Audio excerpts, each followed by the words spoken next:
Maka terlebih dahulu sebelum saya menyerahkan majlis ini kepada kedua-dua orang ahli panel ini, saya ingin berkongsi sedikit keluhan dan luahan daripada seorang tokoh ulama yang terkenal di negeri Perak yang anak andanya ada di hadapan kita bersama-sama kita, iaitulah Tuan Guru Haji Muhammad Saman bin Muhammad Khan, dikenali dengan Tuan Guru Haji Mat Saman Kati. Dalam karya beliau Masailut Tauhid, beliau meluahkan nada kebimbangan beliau kepada nasib umat Islam. Saya petik sebelum saya serahkan kepada pembentang. Kata beliau dalam mukadimah Masailut Tauhid, sebelum daripada tersusunnya risalah ini, sangatlah duka cita hati hamba disebabkan kaum yang sebangsa dan seagama dengan hamba telah banyak yang tergelincir daripada landasan iktikad agama Islam yang hakiki. Sebab-sebabnya ialah kerana kurang faham akan perkara-perkara agama, lebih-lebih tentang ilmu usuluddin, sehingga kebanyakan yang ditemui semuanya sangat dhaif tentang ilmu ini. Maka dengan sebab itulah mereka tidak berapa hiraukan pekerjaan agama dengan haknya, mengada-ada dengan riak sahaja, kerana mereka tidak tahu akan sebenarnya agama. Maka mudahlah bagi mereka itu melakukan perbuatan-perbuatan yang merosakkan agama Islam serta mencemarkan nama Islam yang suci, apalagi di zaman kebendaan ini.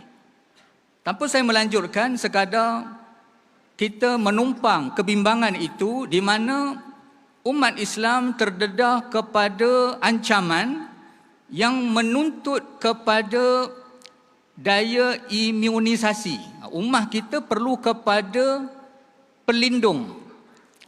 Dari segi minda pemikiran, ummah perlu kepada ilmu tauhid.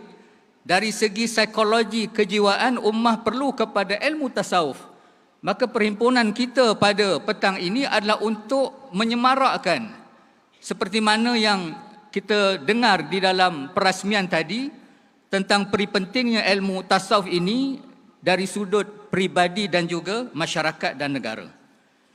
Dan saya sambut juga satu kata kunci yang telah dilontarkan oleh Duli tuanku tadi pada pagi tadi mengenai takrif definisi ilmu tasawuf yang berhubung kait dengan dua-dua tajuk pada petang ini, di mana tuanku telah memetik kata-kata Imam Abdul Wahab Asy'arani, tokoh tasawuf yang merupakan anak murid kepada Imam Jalaluddin As-Suyuti dan Imam Zakaria Al-Ansari.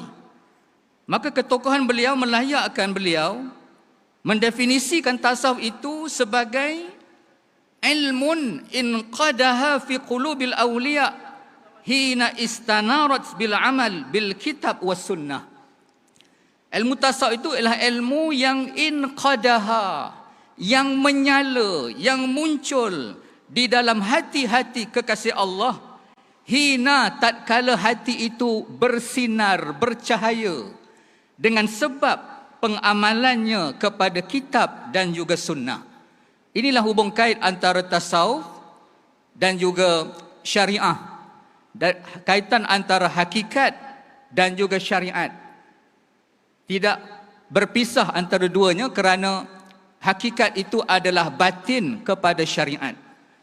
Maka untuk kita mengupas lebih lanjut tema ini dan juga sekitar tajuk ini, maka di hadapan kita ada dua permata yang berharga. Yang pertama iaitulah Profesor Dr. Al-Habib As-Said Abdul Hamid bin Ali Al-Mahdali. Saya perkenalkan secara ringkas. Beliau hafizahullah lahir di kota Parepare. Betul ya, Prof? Sul, Indonesia. Yang menariknya beliau meraih bachelor, BA dan juga master dan PhD beliau dalam bidang tafsir dan ulumul Quran di Fakulti Usuluddin Universiti Al-Azhar. Ini jadi kita nak tumpang, kita nak menumpang sedikit ilmunya pada hari ini. Selain daripada berpengalaman sebagai pensyarah Quza 1999 sehingga 2000, masa itu belum jadi Uniza lagi, masih Quza. Kemudian berkhidmat di Institut Pengajian Islam Sultan Omar Ali Saifuddin 2000 hingga 2007, dan kemuncaknya adalah pensyarah di Universiti Islam Sultan Syarif Ali Unisa di Brunei 2006 hingga 2007. Dan saya rasa layak beliau membicarakan tajuk mengenai Imam Al-Ghazali kerana beliau mempunyai durus pengajian di Masjid Pondok Pasir Tumbuh. Jadi bukan calang-calang yang boleh mengajar di situ.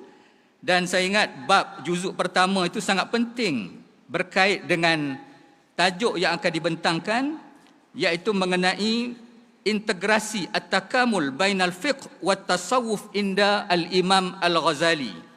Integrasi kesepaduan antara disiplin ilmu fiqh dan disiplin ilmu tasawuf menurut Al-Imam Al-Ghazali. Adapun pembentang yang kedua, saya akan perkenalkan sebentar lagi ketika beliau akan membentangkan bahan beliau pada pembentangan yang kedua. Jadi tanpa membuang masa, saya dengan segala hormatnya mempersilakan yang dimuliakan Al-Muhtaram Profesor Dr. Al-Habib As-Said Abdul Hamid bin Ali Al-Madali untuk membentangkan tajuk beliau. Mungkin beliau berkeuzuran, maka pembentangan diadakan di kerusi saja tanpa perlu beliau tampil ke hadapan. Jadi dengan segala hormatnya saya mempersilakan.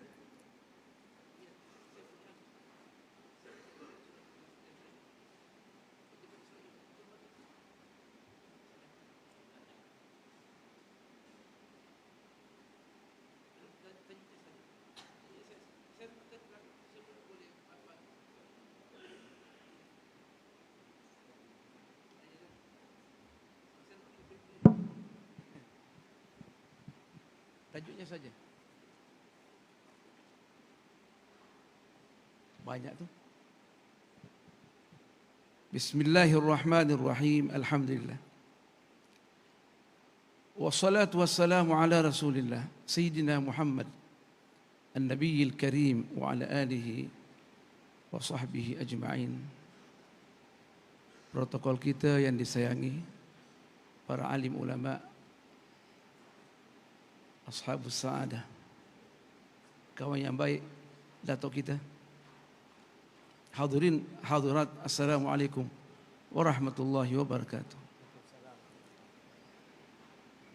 Kecil Assalamualaikumnya.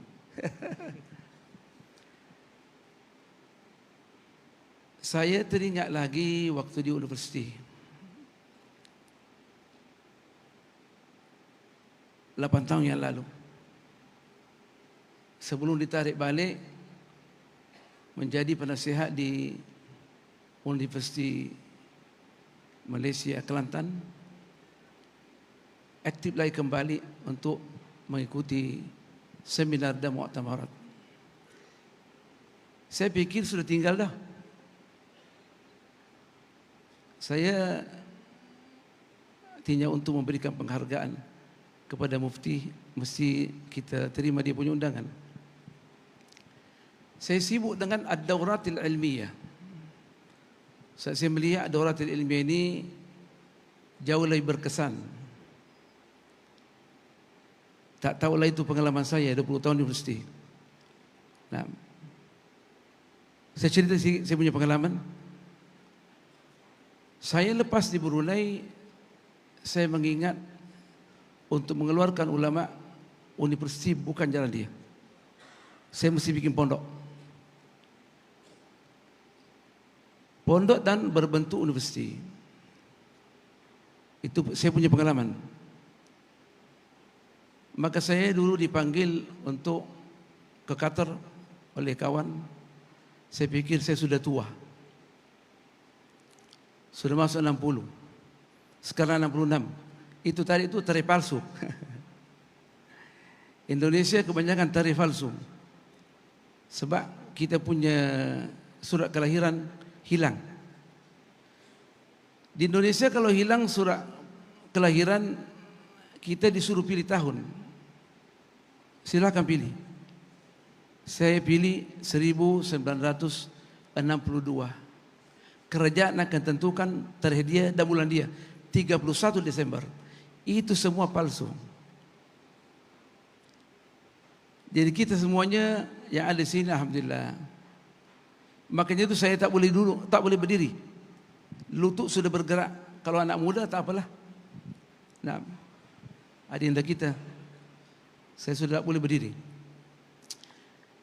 Apa yang kita nak bentangkan sini, saya diminta oleh Saadatul Mufti untuk membentangkan teori integrasi antara fikih dan tasawuf mengikut pandangan Al-Imam Al-Ghazali. Untuk bercakap secara teori bolehlah 4 jam, 5 jam. Tapi yang penting apakah kita boleh lakukan tuntutan tasawuf. Kata ulama, hadhihi al-amakinah, hadal makan, makanun khassas. Makanun khassas. Tempat ini adalah tempat sensitif. Dan Imam Ghazali dalam bukunya Ihya Ulumuddin menekankan jangan sampai duduk di sini kecuali mengetahui semua pandangan mazhab. Sebab kita akan diminta untuk mengatakan sesuatu yang kita tidak tahu. Itu bertentangan dengan tasawuf. Makanya itu Imam Ghazali dalam bukunya Teori Integrasi. Dan saya tidak menemukan teori integrasi secara menyeluruh hanya melalui Ihya Ulumuddin. Tak ada lagi ulama yang boleh tulis macam Ihya Ulumuddin.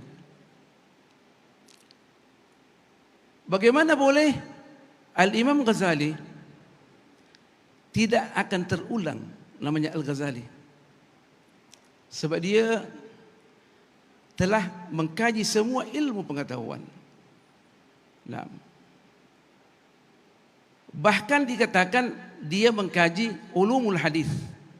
Bukan hadis, ulumul hadis. Nah, sehingga dia boleh meletakkan teori dan kaidah di dalam menghukum hadis, meskipun dia bukan muhaddis. Dengan adanya mengatakan wa bidha'ati fil hadisi muzjatun.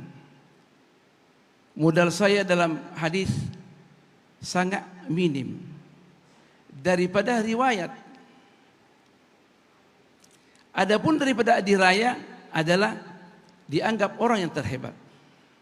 Kita akan jelaskan sejam waktu saya. Sejam.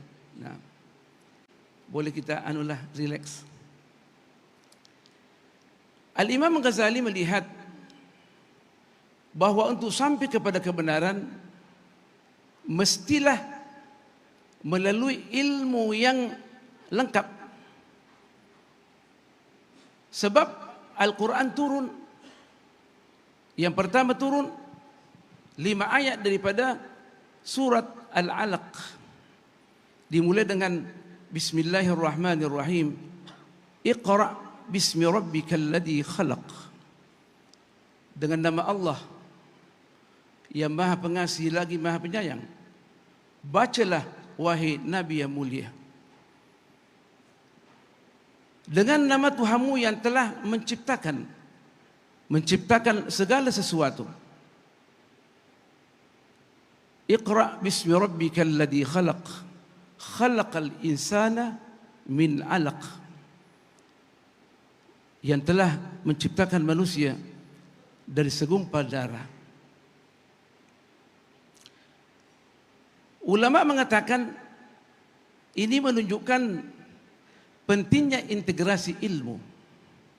Dan itu juga yang dipahami oleh Al-Imam Ghazali. Nak memahami ayat ini mesti ada integrasi ilmu. Baik dari segi al-manhajur rabbani. Al-manhajur rabbani melalui wahyunya, wahyu ilahi dan as-sunnatun nabawiyah. Dan mesti apa yang ditemukan oleh pakar. meskipun pakar itu bukan daripada ulama Islam, tapi kajiannya tepat, boleh diambil.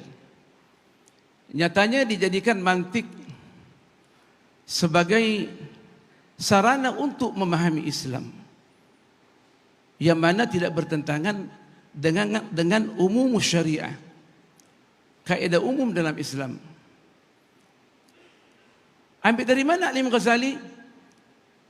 Ambil daripada sanurihim ayatina fil afaqi wa fi anfusihim hatta yatabayyana lahum annahu al-haq.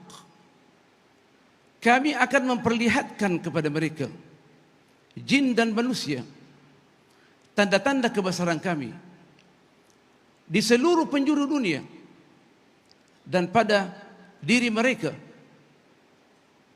di mana Al-Quran dan As-Sunnah mengkaji tentang perjalanan manusia dan perjalanan alam semesta, dan dua-duanya tidak akan bertentangan.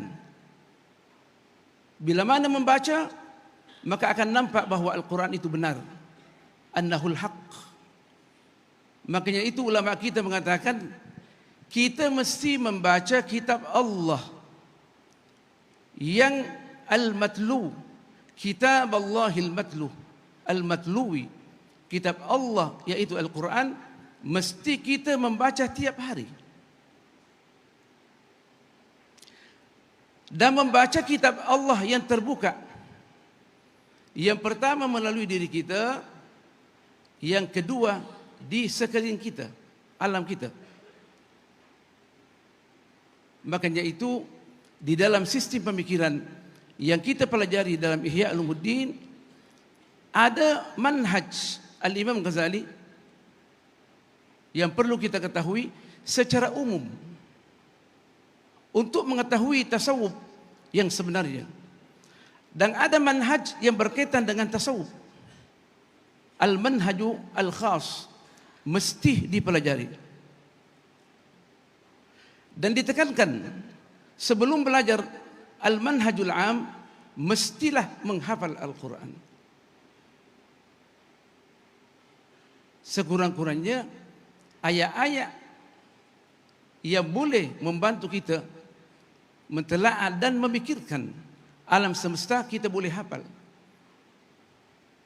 Ditekankan mesti kita menghafal Al-Quran. Makanya itu as-salafus salih, menghafal Al-Quran merupakan manhaj, kurikulum. Azhar dulu, bila mana orang itu tak menghafal Al-Quran, maka tidak akan diterima di Azhar. Di Karawang juga itu. Nah, sebab dia merupakan data, merupakan kaedah berpikir. Dan indahnya Al-Imam Ghazali menekankan untuk menghafal Al-Quran. Kita akan jelaskan bahwa ada manhaj di dalam membaca Al-Quran, menghafal Al-Quran, namanya manhajut talaqqi. Mesti diterima Al-Quran itu, mesti kita belajar daripada tok syekh kita. Nanti kita akan berikan kesimpulan. Nak belajar manhaj Allah ini, ditekankan sesudah menghafal Al-Quran, apakah kita belajar fikih dulu ataukah bahasa Arab sebagaimana Rasulullah sallallahu alaihi wasallam diutus, dibawa ke Bani Sa'ad untuk mempelajari bahasa Arab yang standar. Sebab Al-Quran akan diturunkan dengan bahasa standar, tepat dia punya kaedah dia. Maka diutus di sana untuk mempelajari bagaimana bertutur kata dalam bahasa standar. Untuk apa? Supaya boleh memahami Al-Quran dengan baik. Kalau tak, kita akan bermasalah. Dan begitu juga Al-Hadithun Nabawi mesti dibaca dengan tepat. Dan juga mestilah murid yang nak menerima ini betul-betul murid yang sungguh nak mempelajari agama Allah Subhanahu wa taala. Dan memilih guru mesti guru Rabbani, kata Imam Ghazali. Maka itu di dalam Ihya Ulumuddin di Rubu'ul Ibadat, Imam Ghazali mempunyai dalam Ihya Ulumuddin dibagi 4. Rubu'ul Ibadat, Rubu'ul Adat, Rubu'ul Muhlikat, Rubu'ul Mudiyat. Dalam Rubu'ul Ibadat ditekankan ilmu berdasarkan Iqra' bismi rabbikal ladzi khalaq. Khalaqal insana min 'alaq. Iqra' wa rabbukal akram. Alladzi 'allama bil qalam. 'Allamal insana ma lam ya'lam. Metode membaca Al-Qur'an wa metode al-qalami, membaca alam sekitar. Makanya itu indahnya kalau kita membaca Ihya Ulumuddin, kita tengok analisis Imam Ghazali cukup indah, berkaitan dengan realiti kehidupan. Hidup dia punya buku. Sehingga ulama mengatakan kitabun khalidun, kitab yang berkekalan. Sampai ulama kita mengatakan wa man lam yaqra Ihya Ulumuddin falaisa lahu haya. Barang siapa yang tidak membaca Ihya Ulumuddin, maka dia tidak malu, sebab dia tidak akan berakhlak yang baik. Jadi mesti menerima ilmu itu daripada tok guru. Asasnya pertama mesti hafal Quran dan mesti tahu bahasa Arab. Sekurang-kurangnya kaidah umum yang telah diajarkan dan disusun oleh Al-Imam Ibnu Malik. Kita punya manhaj di Indonesia dan juga kita punya datuk belajar di pondok. Alfiya Ibnu Malik la budda min hifdhihi, mesti dihafal seperti Al-Fatihah. Kalau tak hafal, kepala dibawa bangku. Kita punya kepala dibawa bangku, tidak ada pun kita lapor polis. Alhamdulillah.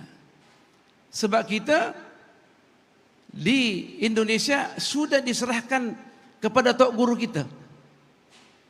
Nak disati ke, nak dirojak ke, yang penting jangan bunuh. Saya punya ayah diantar kepada sekolah. Ini Abdul Hamid kalau nakal rotan. Yang penting jangan mati. Untuk apa itu? Supaya boleh menerima ilmu dengan baik. Supaya boleh kita menjadikan diri kita ini sebagai anak daripada tok guru kita. Sebab apa yang kita baca dari Ihya Ulumuddin, kita memahami bahawa orang tua kita ada 3. Tidak memahami ini, kita tidak akan mendapat ilmu. Keluarkanlah teori. Man tafaqqaha wa lam yatasawwaf faqad tafassaq. Wa man tasawwafa wa lam yatafaqqah fi riwayatin wa lam yatasharra' faqad tazandaq. Itu teori. Berapa banyak kita nak bertasawuf, kita tidak membaca. Akhirnya mengeluarkan gagasan yang aneh-aneh di TV. Nah, baru mendengarkan tasawuf hari ini sudah jadi tok peti. Itu kan aneh. Jadi kita di dalam ilmu tasawuf mengikut teori integrasi, mesti yang pertama mempunyai pandangan yang luas melalui Al-Quran Al-Karim. Saya membaca Abul Hasan An-Nadawi bahwa untuk memahami Al-Quran Al-Karim, yang pertama kita membaca dia punya mufradat. Jangan terbentur dengan i'rab dulu. Meskipun Al-Imam Al-Jilani, Al-Imam Suyuti, dia hendak menjadikan tafsirnya sebagai sarana untuk memahami materi Al-Quran. Tapi ada juga dia punya segi Arab dan qiraat. Boleh juga kita pahami. Tapi dikatakan Sebaiknya kita mengetahui maqasidul ayatil Qur'aniyah, matlama ayat Quran. Al-Quran turun untuk apa? Pertama, untuk menyelesaikan masalah akidah, menyelesaikan masalah syariat, menyelesaikan masalah akhlak. Untuk mengetahui benda yang tiga ini, mestilah mengkaji ayat-ayat yang berkaitan dengan tasawuf atau dikatakan tazkiyatul anfus. Saya itu berulang ayat dia. Tadi kita membaca dengan yang qari internasional, membaca ayat wallazi ba'atha fil ummiyina rasulan minhum. Untuk apa ya Allah? Yatlu alaihim ayatihi wa yuzakkihim. Apalagi Allah? Wa yu'allimuhumul kitaba wal hikmah. Dialah Allah Subhanahu wa taala yang mengutus rasul daripada orang-orang ummi kebanyakan, tak tahu membaca dan tak tahu menulis. Untuk apa? Yang pertama, mengajarkan Al-Quran. Manhaj Al-Quran para sahabat mesti menghafal. Tidak ada pilihan, mesti menghafal dan mesti ditalaqi supaya kita tak salah. Terutama dalam solat kita, nak membersihkan jiwa kita, mesti baik, bacaan kita mesti tepat. Kalau bacaan kita tak tepat, solat kita tak akan diterima oleh Allah Subhanahu wa taala. Bagaimana nak membersihkan hati kita? Bagaimana nak bertasawuf sedangkan tidak talaqi bacaan Al-Quran?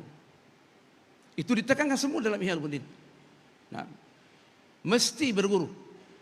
Nah, jangan kita hanya pandai mengulang-ulang man tafaqqaha aw man tasharra'a wa lam yatasawwaf faqad tafassaq.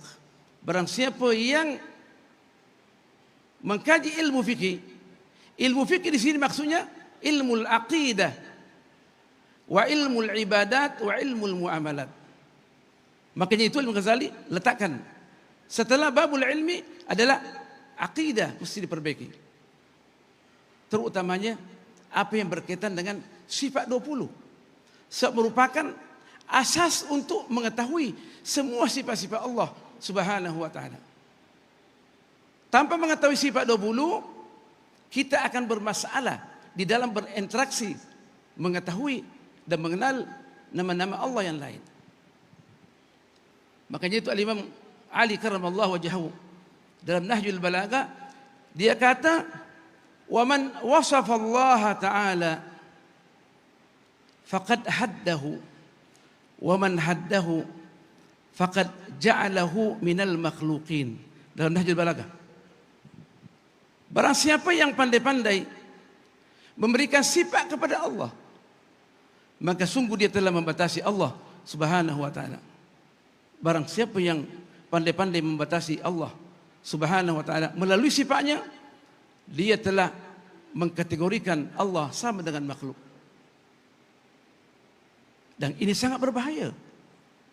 Dan daripada aliran salafi. Sebab aliran salafi meskipun bukan sifat, dijadikan sifat. Makanya itu datang ulama kita Asy'ariyah yang paling dekat dengan Al-Quran, membimbing kita, kuasailah dulu sifat 20. Tapi anehnya mereka ini dia kata sifat 20 tidak ada di dalam Al-Quran untuk mengelabui manusia. Nah, di mana firman Allah Subhanahu wa taala huwas samiul alim? Memanglah dia tak mengatakan ya ayyuhalladzina amanu qad anzaltu alaikum as-sifatil 20, tak ada. Tapi lazim daripada untuk mengkaji sifat-sifat ini, untuk kita mempelajari al-fiqhul akbar, mesti melalui sifat dahulu. Kalau tak, kita boleh gagal. Kita boleh gagal. Maka bertualah seperti perak ini boleh memperdalami sifat 20 sebagai landasan tasawuf. Dia merupakan Langkah pertama daripada al-fiqhul islami. Akidah itu fiqhul islami. Bukan al-fiqhul islami itu sahaja nak masuk jambang, keluar jambang. Itu mudah saja. Yang paling berat bagaimana mengenal Allah Subhanahu wa ta'ala melalui ayat-ayatnya. Nah, setelah itu baru berpindah. Bagaimana kita nak melaksanakan salat. Makanya itu indahnya Imam Ghazali, dia kaji akidah melalui syahadat. Dia merupakan pintu gerbang utama untuk mengenal rukun Islam, rukun iman, dan rukun ihsan. Asyhadu an la ilaha illallah wa asyhadu anna Muhammadar Rasulullah. Makanya itu Imam Ibnu Athaillah As-Sakandari, saya satu jam mengatakan al-kaunu kulluhu zulmatun. Alam semesta ini adalah gelap gulita. Wa innama anarahu zuhurul haqqi fihi. Zuhurul haqqi fihi. Alam semesta ini gelap gulita. Ia menjadikan dia jelas adanya kebenaran itu kita boleh ikuti. Kita boleh ikuti. Kebenaran ada. Tapi apakah kita hendak mengikuti kebenaran? Boleh tak saya bercakap benda yang salah? Murid saya tegur saya. Apa kita terima? Tok guru biasanya tak mau ditegur oleh murid dia. Tapi as-salafus saleh ditegur oleh murid, sangat berbahagia. Berarti dia beruntung mendidik murid dia. Saya ingat lagi Al-Habib Muhammad bin Alawi Al-Maliki. Dia salah ucap, diperbaiki oleh seorang pelajar. Dan dia berterima kasih dalam satu ayat. Sebab kita bukan kita manusia biasa, pasti ada kesalahan. Itu indahnya. Mesti kita apa-apa yang kita pelajari daripada yang pertama, bagaimana nak membuktikan Allah itu ada dalam asy-syariah. Awwalu khatwatin lidirasati syariah. Mesti kita, Allah mesti jelas di depan kita. Bagaimana? Melalui kebenaran. Wa inna ma anarahu zuhurul haqqi fihi. Faman ra'al kauna, barang siapa yang melihat alam semesta ini, walam yashhadhu fihi, dan dia tidak boleh menyaksikan Allah di dalam alam itu, aw indahu, atau di sisi benda yang itu, dia tak menjadikan satu sarana, aw qablahu aw ba'dahu, faqad a'wazahu wujudul anwari bisuhubil athari, maka dia tertahan, tak boleh melihat kebenaran. Sebab apa? Dia ada gangguan, hati dia gelap, tak boleh melihat kebenaran. Air ini yang diproses oleh syarikat. Bila mana air ini kita akan bahas melalui analisis tasawuf. Kita mengatakan air ini terdiri dari mana?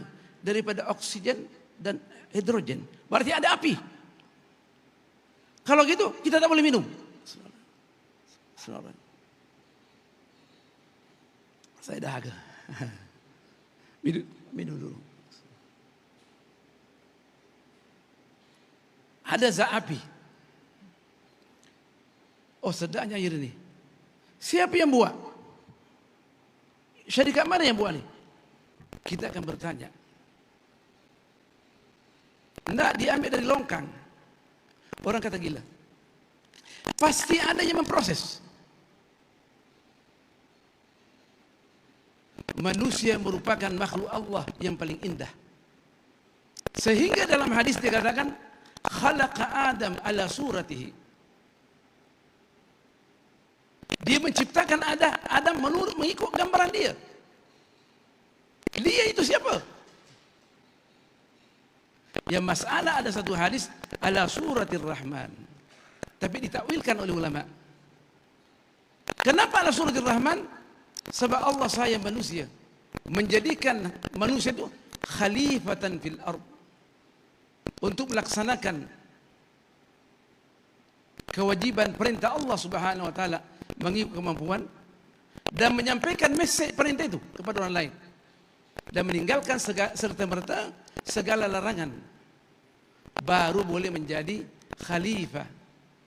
Saya aneh membaca Albani mentakhrijkan hadis bahwa Al-Imam Mahdi Al-Muntadhar bukan khalifat Allah, sebab tak ada yang menggantikan Allah.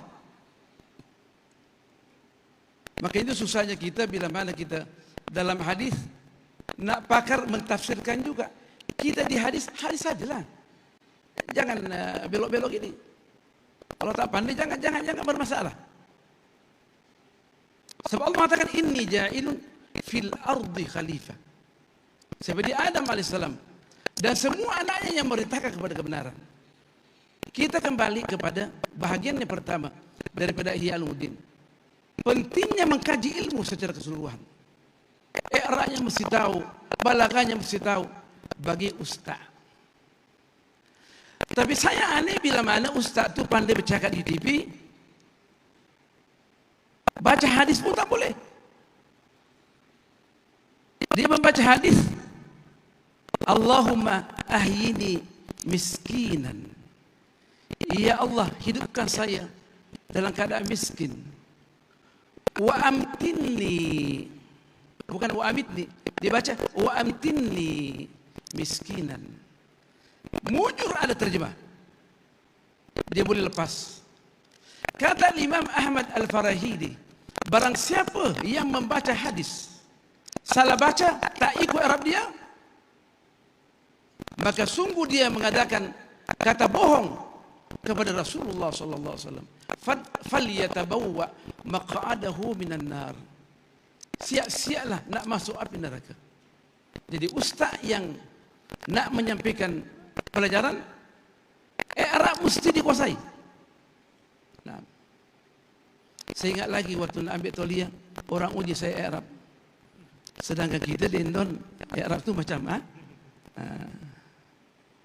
macam makan pagi lah. Betul boleh juga.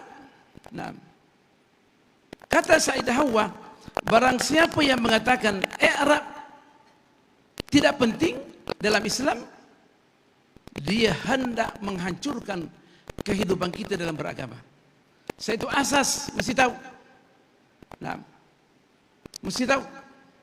Apalagi dia ustaz nak menyampaikan risalat at-tasawuf, mesti tahu ilmu-ilmu yang diperlukan. Maka Imam Ghazali dalam Ar-Rubu'ul Awal dibagi, kitabnya dibagi 4 bahagian. Bahagian yang pertama adalah mesti dhabtul ulum, tahu. Mesti tahu ilmu yang bermanfaat dan ilmu yang tidak bermanfaat. Setelah itu dia mengkaji, mentadaburi apa yang dibaca. Nah, setelah hafal Quran, setelah dia bahasa Arabnya bagus. Nah, sebab satu kata yang kita salah faham, bila mana kita masuk dalam alam tasawuf, kita akan bermasalah. Terutama orang yang nak menafsirkan Quran, at-tafsir Asy'ari. Saya aneh sekali, mursyid sufi tetapi tak boleh baca bahasa Arab. Kalau tidak tahu membaca bahasa Arab, serahkan al-irsyad ila ghairik. Sebab ente akan merusakkan orang. Ini namanya mursyid liar. Kita punya tungguru situ ada. Sidi, Masya Allah, Rahim. Untuk yang letih belajar. Jadi mesti ilmu asal mesti tahu usul fikih, tahu tasawuf, tahu mesti untuk tasawuf sebagai landasan utama untuk mengetahui tasawuf. Sebab tasawuf ini ringkasan daripada Islam, jawahirul Islam. Bagaimana kita nak mengambil satu kesimpulan? Kita tidak tahu. Mesti tahu ilmu akidah. Bagaimana ulama kita mengkaji dan menerangkan ilmu akidah. Bagaimana tadi Ibnu Athaillah Sakandari mengatakan, barang siapa yang melihat alam semesta ini, sebab alam semesta gelap gulita, dan tidak membuktikan, menjadikan apa yang dilihat itu kebesaran Allah Subhanahu wa taala, atau waktu dia melihat kebesaran Allah Subhanahu wa taala sesuatu, dia tidak menyaksikan kebesaran Allah Subhanahu wa taala, atau sebelum melihat dia tak melihat kebesaran Allah, atau sudah melihat tak melihat kebesaran Allah. Bunga ini sangat cantik. Orang tanya, ambil di mana? Di pinggir pantai banyak. Orang kata gila. Sebab tidak mungkin. Bunga yang cantik ini pasti hebat. Tip ini pasti ada yang dia punya yang buat yang hebat. Saya punya handphone lama dah. Orang tanya, ambil dari mana nih? Pinggir pantai. Orang kata gila. Begitulah kita. Allah Subhanahu wa taala menciptakan kita sebagai tanda untuk mengenal Allah. Makanya asyairul jahili mengatakan, wa fi kulli syai'in lahu ayah.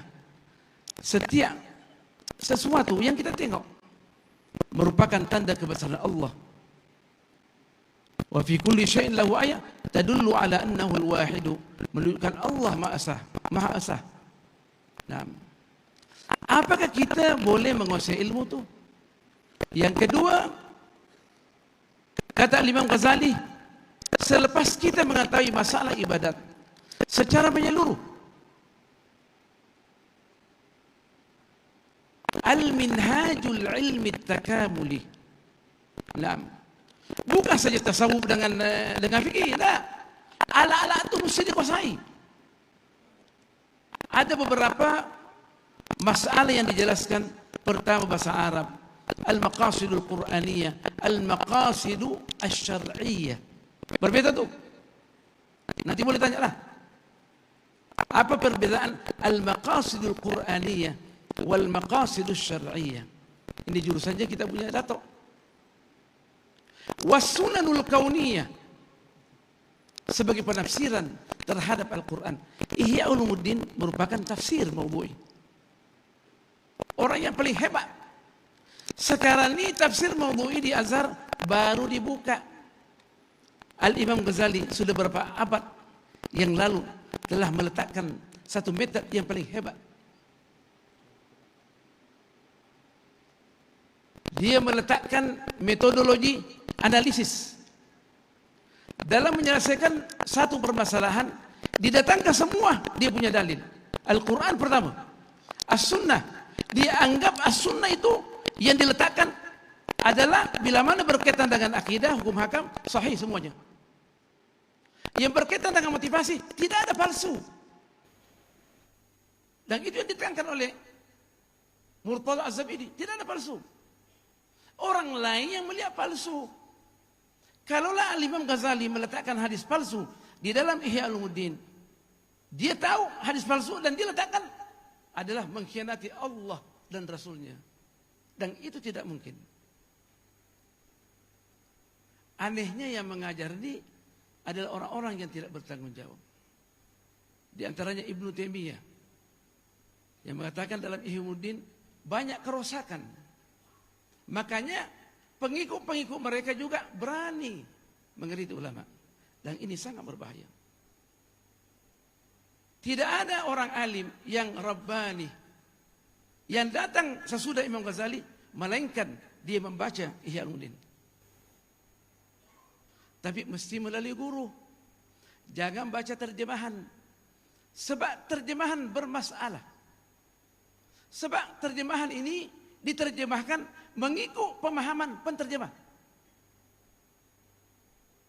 Apalagi bila mana terjemahan itu terjemahan bisnis. Orang nak hidup. Yang ditanya adalah Maulana Gogol. Disusun. Dan ada dia punya tim untuk menyusun bahasa itu. Maka sebagian terjemahan Ulumuddin kita tak boleh paham. Padahal Ihya Ulumuddin bahasanya sangat sederhana. Bahasa Ulumuddin dia punya bahasa sangat sederhana dan indah. Bismillahirrahmanirrahim. Ada lagi sedikit. Jadi kita mesti dari segi pendahuluan umum, saya cakap segi bahasa Melayu letih saya, nak mengetahui ilmu-ilmu yang boleh kita menjadikan kita sebagai sufi yang sebenarnya. Setelah itu masuk namanya Al-Minhaju As-Sufi Al-Amali, dan ini penting. Mengetahui metode tasawuf secara amali. Bagaimana kita boleh berpuasa dengan baik, bagaimana kita boleh salat dengan baik, bagaimana kita boleh rokok sehingga belakang kita lurus dengan kepala kita. Orang kata tak perlu. Mana tak perlu. Ini yang dikatakan wa man tasawwafa wa lam yatafaqqah, wa man tafaqqah wa lam yatasawwaf, atau wa man tasawwa wa lam yatafaqqah faqad tazandaq. Sebab nak membuat undang-undang. Ada satu cerita, kawan saya cerita, dia di Filipina. Dia membaca satu hadis, bila mana sudah tanam orang mayit, maka letakkanlah batu nisan. Dia baca Al-Laban, bukan Al-Labin. Jadi ente bikin apa? Saya tengok dia garut susu di Filipina. Nah, ditegur oleh kawan orang Syria. Jadi ente bilang, anak tegur, untuk apa susu? Kan ini dalam hadis mesti diletakkan Al-Laban. Al-Laban itu susu. Jadi bagaimana? Setelah diletakkan itu disiram dengan susu. Itu namanya pandai-pandai sendiri.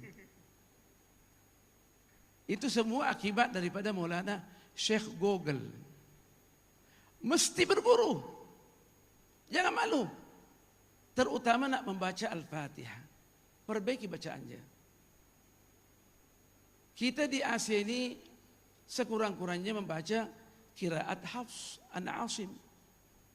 Biar tepat-tepat.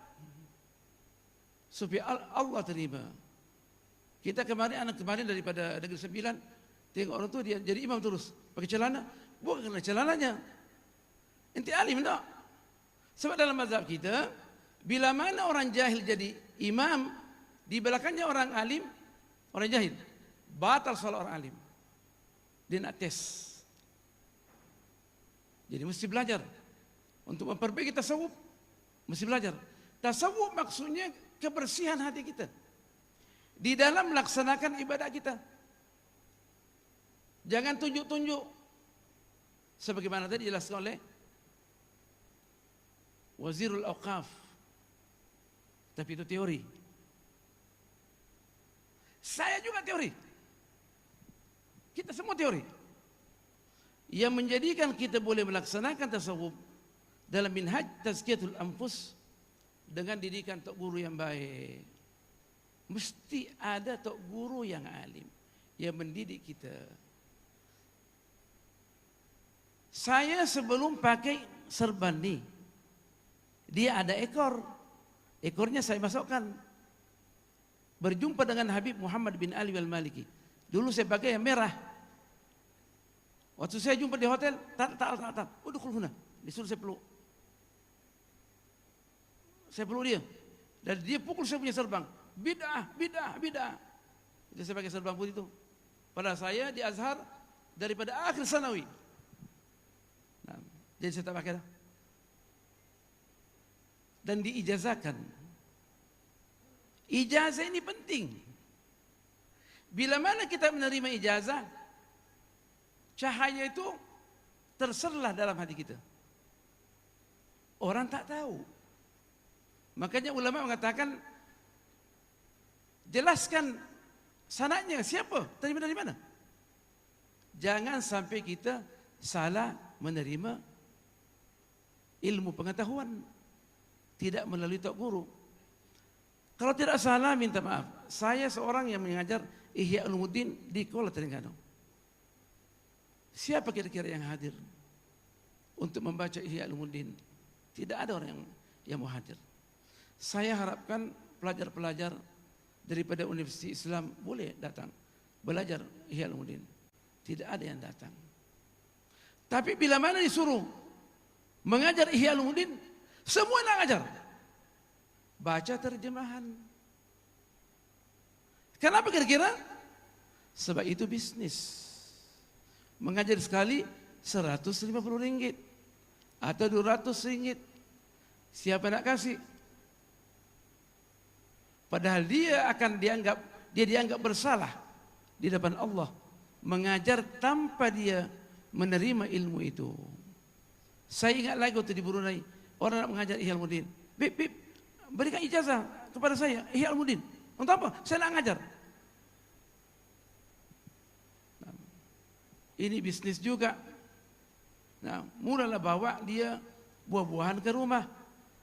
Kalau kita lemah, buah-buahannya kita makan. Nah, sogok maksudnya. Jadi manhaj yang khusus mesti dipelajari. Dan mesti tahu apa yang dikatakan dosa besar dan dosa kecil. Kesimpulannya daripada yang banyak itu, saya tulis 69 halaman. 4 pembahasan dan ringkasannya sebagai berikut. Ada 7 poin. Al-Imam Ghazali mengatakan, saya yakin itu kata-kata Imam Ghazali. Kemungkinan nanti datuk kita boleh jelaskan sejauh mana sanad itu yang dinisbahkan kepada Imam Malik. Man tafaqqaha wa lam yatasawwaf faqad tafassaq, wa man tasawwafa wa lam yatafaqqah faqad tazandaq. Kita nak mempunyai data yang kuat, sanad. Tapi secara jelasnya Imam Ghazali menjadikan sebagai landasan dalam bukunya. Sehingga dia mengatakan semua ilmu kita mesti pelajari. Dan dia mengatakan biqadri ma yakunu al-qari'u mulimman bil ulumi atau al-bahith fi kitabillah ta'ala bil ulumi biqadri ma yakunu tafsiruhu maqbulan inda qari'ihi. Sekadar orang yang mengkaji tafsir itu ilmunya luas, maka tafsirnya akan diterima oleh masyarakat. Seperti Syekh Sya'rawi. Sedang didengarkan. Jadi katanya ini pun tak boleh dipahami kecuali 7 langkah-langkah. Pertama, secara ringkas, at-talaqqi.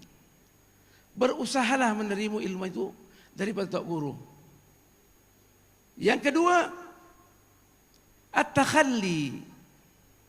Nak masuk kepada at-takhalli tanpa kita menerima ilmu dengan baik, tak mungkin terjadi. Ini nak sampai kepada tasawuf yang paling terakhir. Matlamat tasawuf. Mesti tahu setelah menerima daripada tok guru ilmu itu, tok guru akan membimbing kita. Perkara-perkara yang mesti kita tinggalkan. Setelah kita tinggalkan, barulah kita boleh beramal. Namanya al-khatwatu tsalitsa, at-tahalli. Baru kita boleh beramal dengan baik. Apalah artinya orang tu dia solat tapi tak tahu undang-undang solat. Saya tegur kawan yang bersama 2004 kan salah. Saya haji bersama dia. Saya tengok dia berwuduk tak betul. Buku lali tak dibasahin. Saya bilang, Tuan Haji, buku lali. Minta maaf. Terus dia lari. Bagaimana dia punya tawaf sah sedangkan wuduknya tidak sah? Makanya itu Rasulullah SAW mengatakan, wailun lil aqabi minan nar. Belakang kita ini kalau tak basah, bagaimana boleh diterima oleh Allah? Kata Rasulullah, wailun, celakalah dia dari api neraka. Maksudnya sempurnakan wudu. Nak tasawuf, sempurnakan wudu. Jangan hafal saja teori tasawuf. Mesti belajar. Kemudian at-tahalli, baru kita boleh kita beribadat setelah tahu ini dosa besar dan ini dosa kecil. Kita nak salat tapi durhaka kepada orang tua. Kita nak tenang salat tapi ambil pinjaman riba di bank. Sedangkan dia dosa besar. Sesudah syirkum billah. Bagaimana kira-kira? Saya dari dulu tak mau ambil pinjaman bank. Sampai saya balik dari Brunei pakai Proton 2.000. Harganya 2.000. Dia kata sungguh kedekuk ini prosor ini. Mana PT? Saya tak ada uang. Nah, tiba-tiba ada orang yang memberikan kereta baru sikit. Tapi pinjaman bank juga. Dia bayar. Makanya itu Rasulullah kata, pada akhir zaman ini, zaman tersiarnya riba, barang siapa nak berusaha mengelak daripada riba, dia tidak akan lepas daripada percikannya. Percikannya panas juga. Bukan semudah itu. Apakah kita bila tidak meninggalkan dosa besar ini, boleh bertasawuf? Saya rasa berat. Nak bertasawuf, nak membersihkan hati. Dia kata nak sampai kepada Allah mesti bersihkan hati. Bagaimana nak bersihkan hati sedangkan kita berada pada dosa besar? Dosa kecil sendiri mesti ditinggalkan. Kata Imam Ibn Atha'illah As-Sakandari. Kata Al-Imam Ibn Atha'illah As-Sakandari, kaifa yushriqu qalbun? Bagaimana hati boleh bersinar, boleh bersih? Suwarul akwani muntabi'atun fi bir'atihi. Gambaran dunia ini ada di hati dia. Saya hanya pandai bercakap. Bukankah kita yang sudah bekerja menghayalkan bagaimana kita nak punya villa yang baik?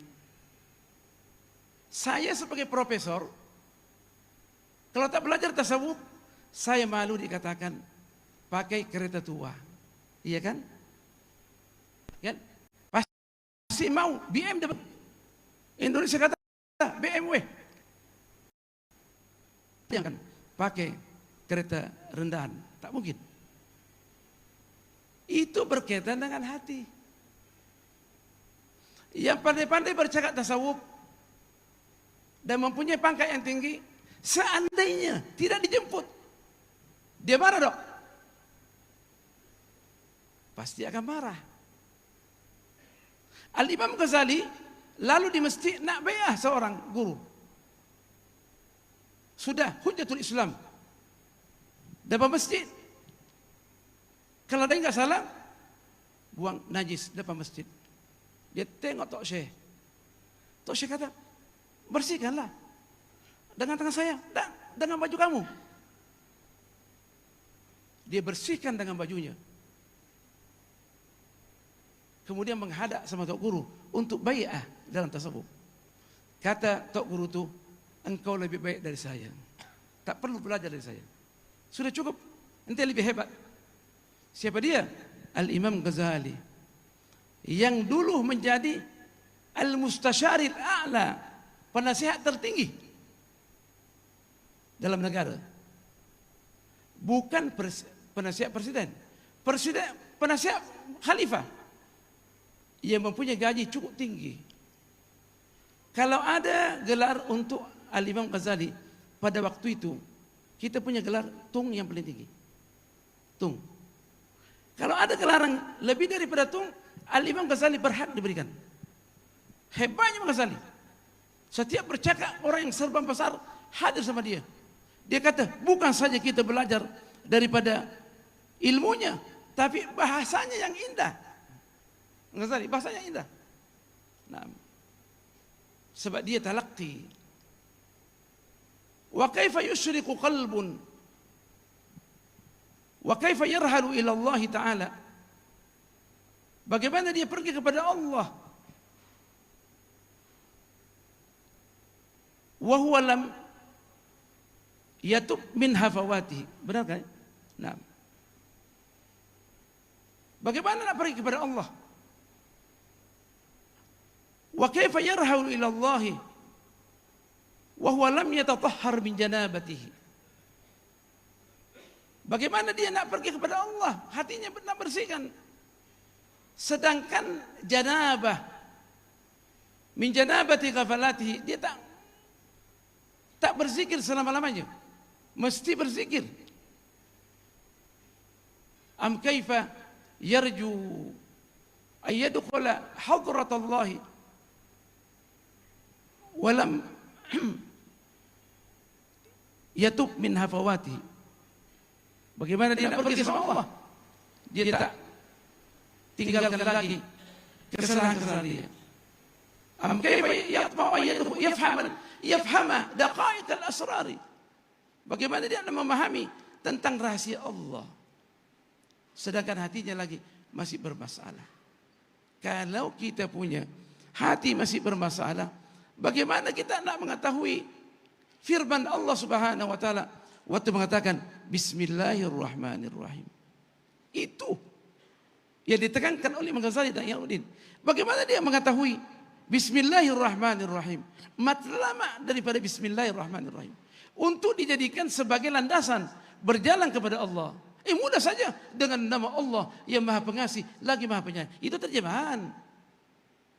Kata Imam Ghazali, dengan adanya kita membaca bismillahirrahmanirrahim, maksudnya kita menaruh segala harapan kepada Allah Subhanahu wa taala. Dan kita mengatakan, ya Allah, Engkaulah yang menyelesaikan masalah saya 100%.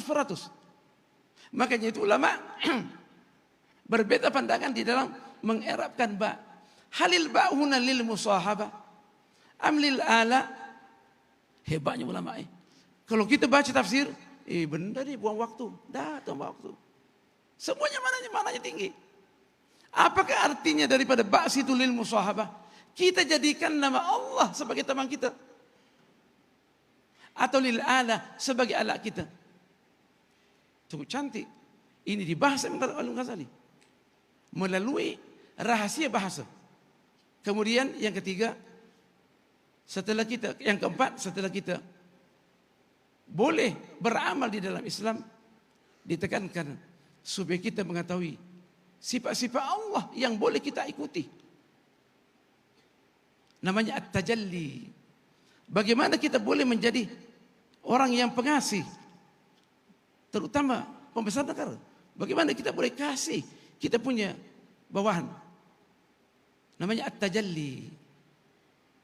Kemudian bila mana kita sudah mempelajari ini, at-talaqqi, at-takhalli, at-tahalli, at-tajalli, kita sudah mengatakan diri kita, Allah, orang itu hebat sangat dia dengan Allah, sampai boleh sebutkan nama Allah 20.000 kali.